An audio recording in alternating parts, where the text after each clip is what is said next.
欢迎来到新闻频道。当您订阅频道时，演员们会很高兴。谭松韵毁容是演技，一个眼神撕掉甜妹标签，预约量突破300万，腾讯视频站内热度直接冲上25000，24小时播放量数据还在往上飙。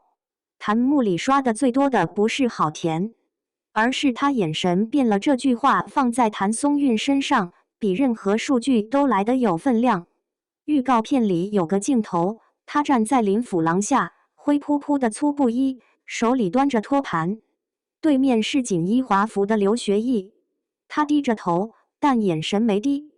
就那么一瞬间，你能看见两种东西同时卡在他脸上：大学士府长孙女沈佳兰的傲骨，和3等丫鬟许兰香的卑微，拧巴的让人喘不过气。这还是那个娃娃脸谭松韵吗？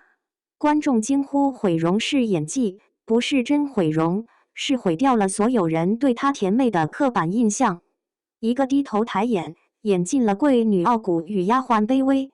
这背后不只是一个人的转型，更是古装剧市场对大女主这3个字重新洗牌的风向标。两种身份的一秒切换，是演技的撕裂。沈佳兰原本是大学士府的嫡长孙女，跟吏部尚书家的长孙林锦旗自幼订婚，朝堂上出了变故，爷爷背叛谋逆，沈家满门抄斩，林家为了自保，火速退婚，转头就跟御前新贵赵家联姻。救下沈佳兰的是母亲接济过的林家家奴许万全夫妇，他们刚病逝的女儿叫许兰香，就用这个身份瞒天过海，把沈佳兰塞进了林府，从3等粗使丫鬟做起。谭松韵一人分饰2角，前面是千金大小姐，端着架子，说话轻声细语。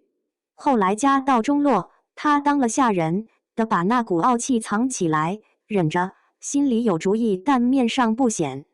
最绝的是她那个眼神切换，预告里她跪在雨里，身体抖得跟筛糠似的，但你注意她的眼睛里头藏着一把刀，那个眼神告诉你，这个女人不会死，她只会变得更狠。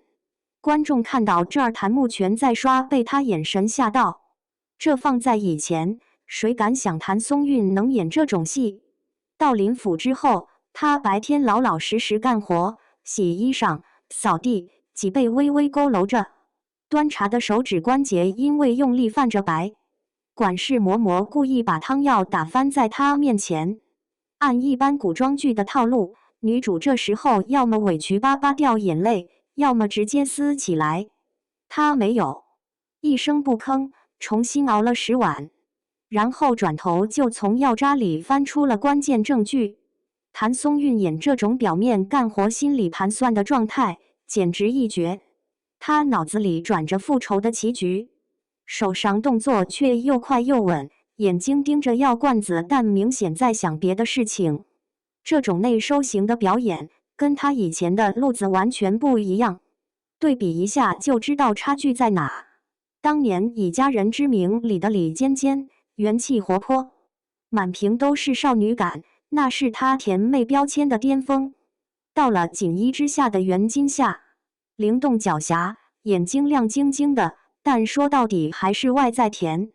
可兰香如故里的沈佳兰，甜味全收走了，剩下的是压着火、藏着刀的克制，从含泪隐忍到暗藏杀机。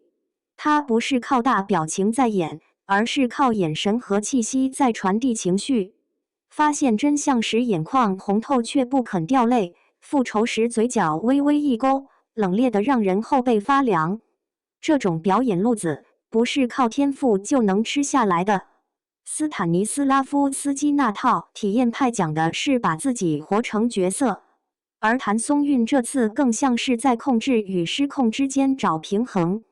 他控制着沈佳兰的每一个微表情，控制着不让仇恨喷涌而出，但偶尔那一瞬间失控的眼神，才真正让人看见这个角色骨头里的撕裂感。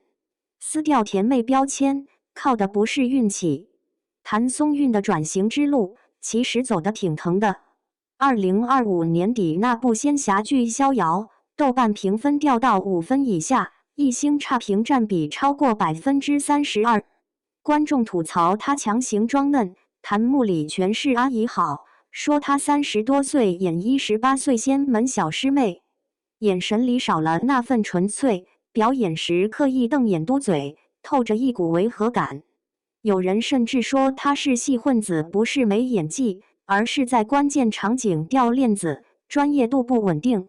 那段时间，他的娃娃脸成了原罪，一张脸被甜妹标签定死了。观众就是不信他能演复杂角色。综艺里卖萌，采访里笑得甜，所有人都觉得他只能当邻家妹妹职场小白，一辈子走不出舒适区。但谭松韵没被骂趴下，他开始主动换赛道。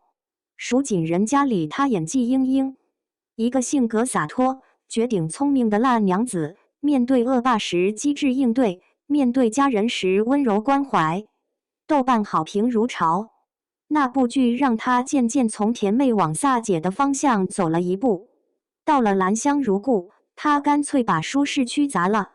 为了演沈佳兰，他刻意减少面部圆润感，妆容造型全部去甜化，连走路姿态都从以前蹦蹦跳跳的节奏变成了沉稳内敛的步子。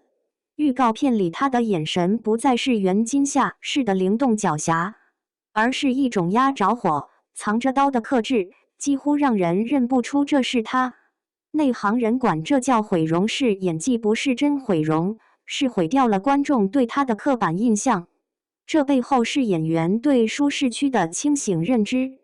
他知道自己不能再靠娃娃脸吃饭了，得靠本事。谭松韵的转型不是个例，这几年从乘风破浪的姐姐掀起的去标签化浪潮，到中年女演员集体觉醒，大家都在拼命撕掉身上的标签。谭松韵不过是冲在最前面的那一个。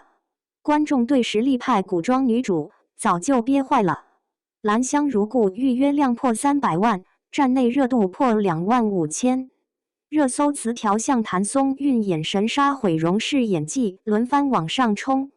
这些数据说明一个事儿，观众早就憋坏了，想看点不一样的东西。弹幕和评论区的高赞评价几乎全是终于不是傻白甜，被他眼神吓到这种大女主才对味。这种反馈背后的逻辑很简单，观众对玛丽苏式的古装女主已经审美疲劳了。以前那种被男主强行爱上金手指开挂的套路，放在今天根本撑不住。新时代的大女主，观众要的是真实、复杂、有缺陷。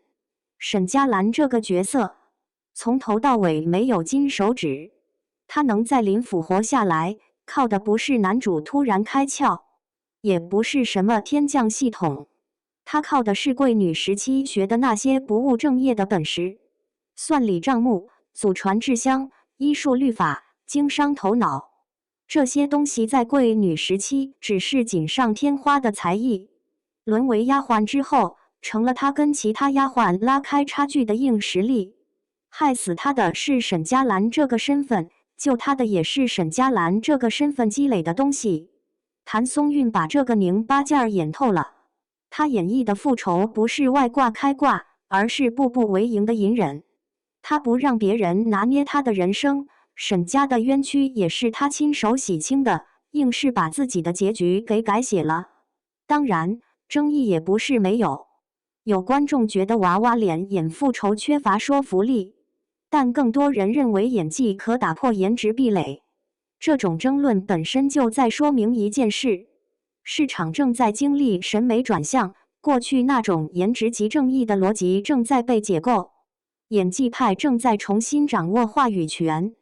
谭松韵这次到底转不转型成功，每个人的看法可能不一样，但有一点可以肯定，他用一个低头抬眼，把大女主这3个字的标准重新拉高了。